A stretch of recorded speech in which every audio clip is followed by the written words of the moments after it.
if Fin had only now spoken, he said, "Something like it happened a long time ago, Fin. Before you or I were born. Sometime back in the 50s, over at Morskill." "I don't understand. What do you mean?" Fin was filled with confusion. "Same thing. Postie used to pass a loch on the track between Morskill and Kinloch Resort every morning. Way out in the middle of bloody nowhere it was. Loch Nanliarga. So one morning he's coming down the track as usual and there's no loch. Just a big hole where it used to be. I've passed it many times myself.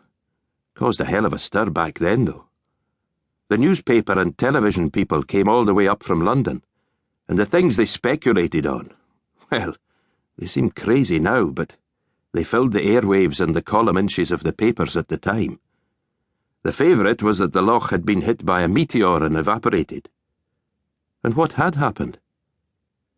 Whistler lifted his shoulders, then dropped them again. "Best theory is that it was a bog burst." "Which is what?"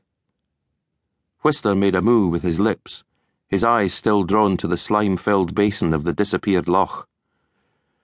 "Well, it can happen when you get a long spell without rain. Not very common here." He nearly smiled. "The surface peat dries up and cracks, and as any peat cutter knows, once it's dry, the peat becomes impervious to water."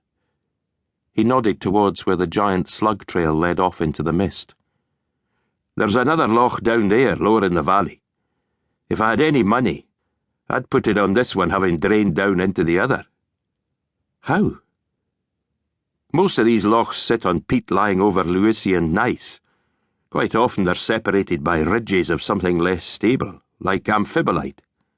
When the dry spell is followed by heavy rain, like last night, the rainwater runs through the cracks in the peat, creating a layer of sludge above the bedrock.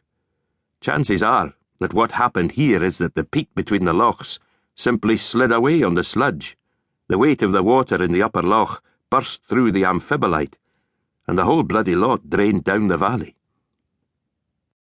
There was a stirring of air as the sun edged a little higher, and the mist lifted just a touch. Enough to reveal something white and red catching the light at what must have been the deepest part of the loch. "What the hell's that?" Fin said, and when Whistler made no reply, "Do you have binoculars?" "In my rucksack." Whistler's voice was little more than a breath. Fin hurried back to their beehive and crawled inside to find Whistler's binoculars. When he got out to the ridge again, Whistler hadn't moved. He continued to stare impassively at the hole where the loch had once been.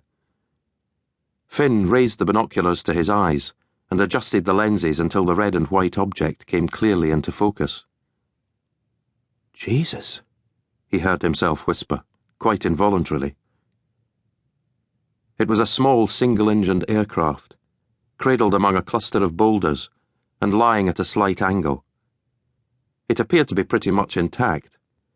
The windows of the cockpit were opaque with mud and slime, but the red and white of the fuselage was clearly visible, as were the black-painted letters of its call sign, G-R-U-A-I. Fin felt every hair on the back of his neck stand up.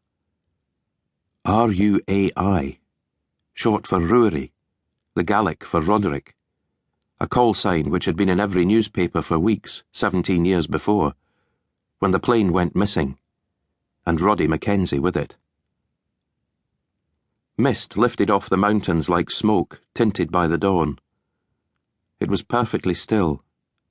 Not a sound broke the silence. Not even a bird call. Fin lowered Whistler's binoculars.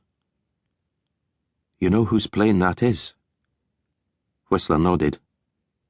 "What the hell's it doing here, Whistler? They said he filed a flight plan for Mull and disappeared somewhere out at sea."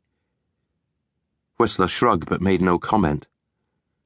Fin said, "I'm going down to take a look." Whistler caught his arm. There was an odd look in his eyes. If Fin hadn't known better, he would have said it was fear. "We shouldn't." "Why?" "Because it's none of our business, Fin." He sighed, a long, grim breath of resignation. "I suppose we'll have to report it, but we shouldn't get involved."